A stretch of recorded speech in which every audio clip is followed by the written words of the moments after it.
Hello and welcome to the SRG channel. Today I'm very excited because something came in the mail, something that I've been wanting for a very long time and couldn't really afford. So I tried to find cheaper alternatives, and you just can't replicate what this thing does.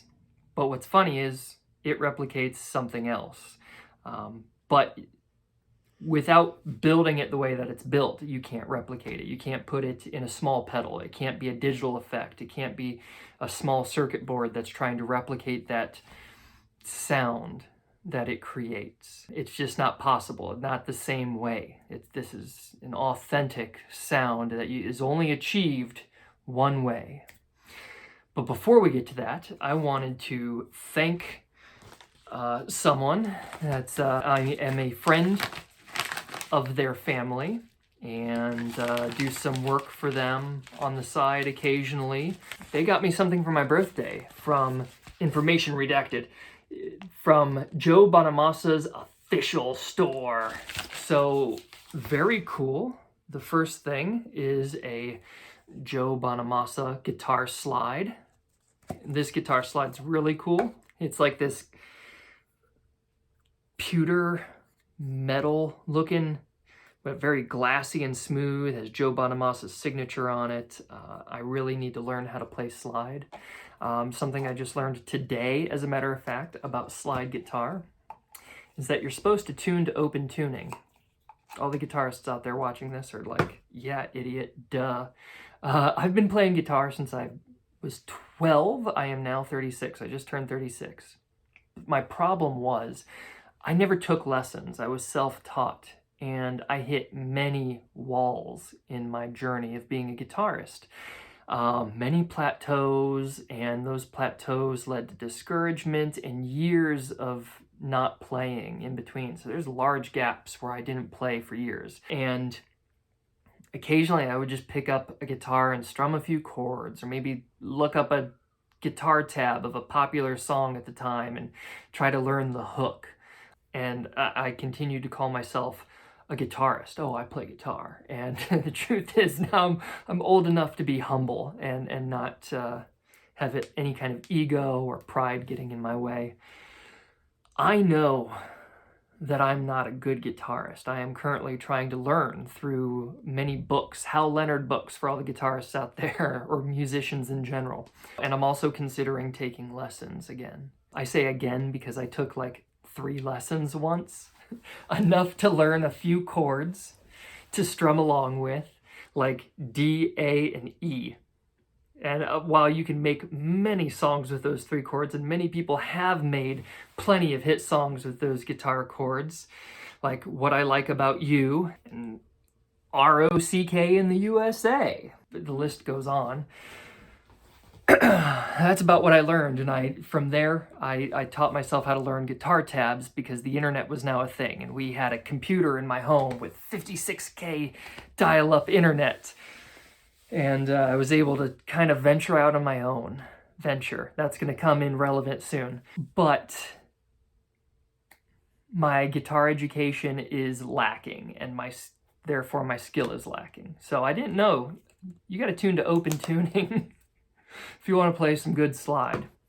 Well, another thing that came in the package was this. It is a tin of Joe Bonamassa guitar picks, and they look like this. They are made by Jim Dunlop,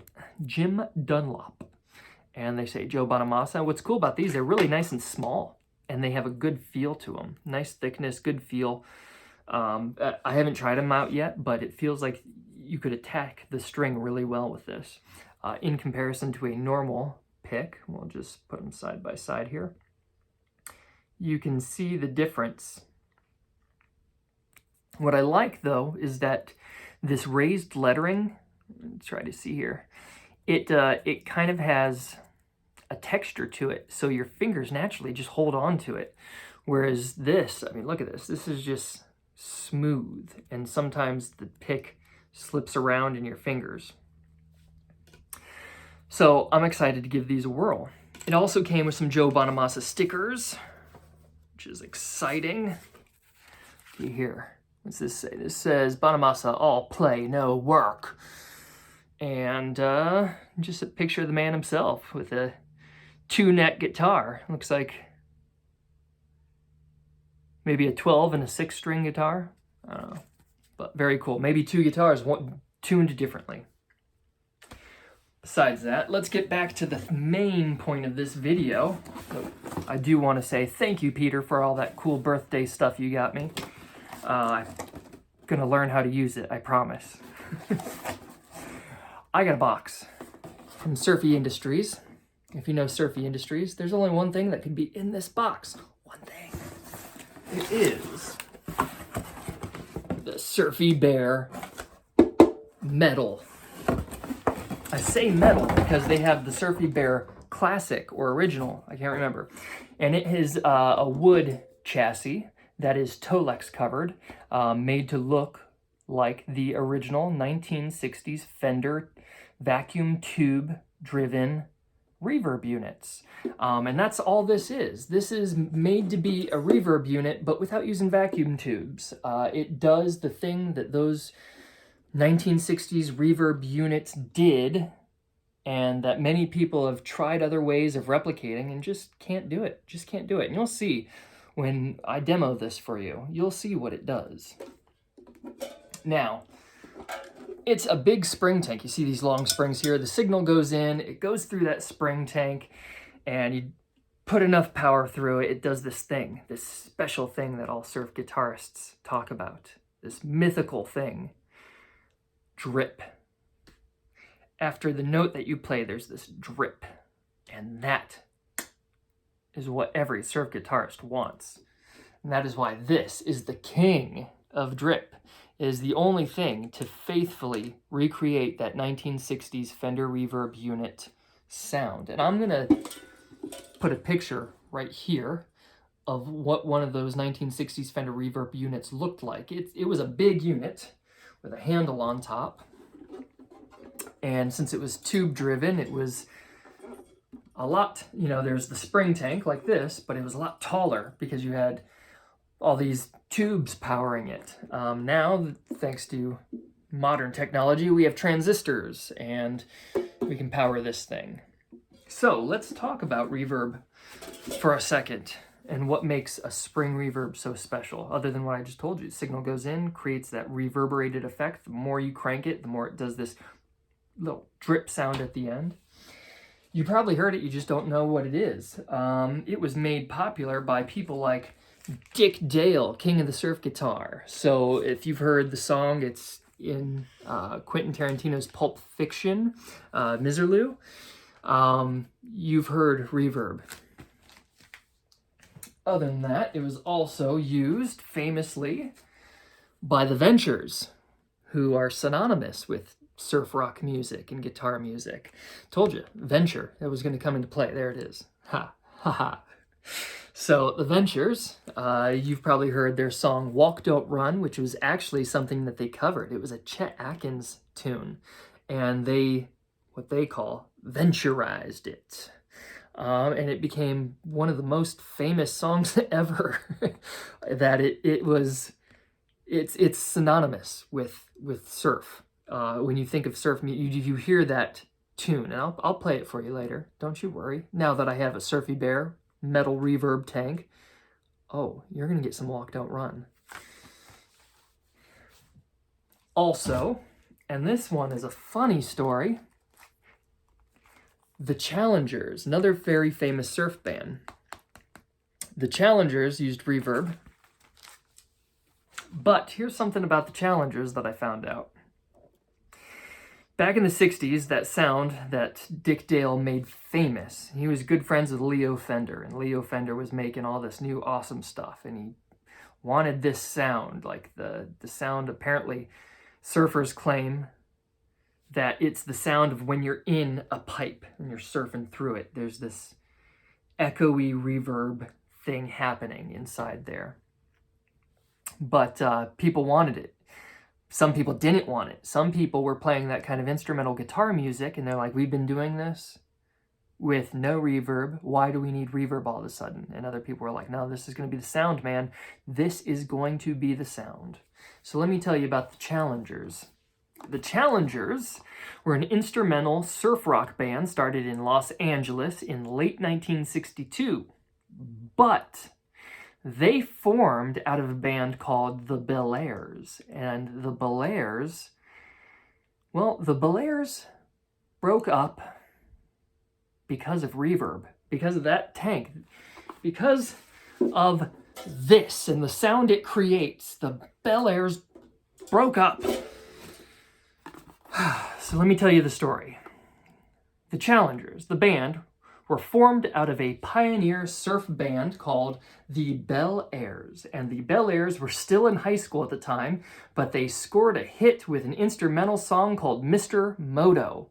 Mr. Moto is played by surf bands everywhere. Many people cover this song, very famous. So, their potential was cited by many, but it was an argument about the use of the new Fender reverb unit that led to their breakup. The Bel-Airs were originally formed by two guitarists, Eddie Bertrand and Paul Johnson, both 16 years at the time when they recorded Mr. Moto. I can't even imagine that, being 16 years old and recording a hit song. They recorded Mr. Moto at 16. In early '63, Eddie Bertrand heard Dick Dale using the Fender reverb unit and wanted to start incorporating the heavy reverb into the Bel-Airs songs. He felt reverb was the sound that would come to define surf music. Even at 17, Johnson, something of an independent thinker, told Bertrand that the Bel-Airs had done quite well without reverb, and he didn't see any reason at all to begin using it.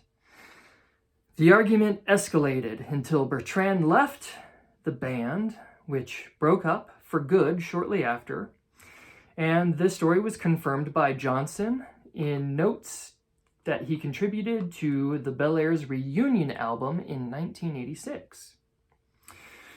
But yeah, then those members who wanted to use reverb got this band together called the Challengers. Check them out. Good stuff. Anyway, that was a little history there. So, we've learned that many people have used reverb. Dick Dale, who influenced the Challengers and the Ventures, and you've heard the sound. When you hear it, you'll know.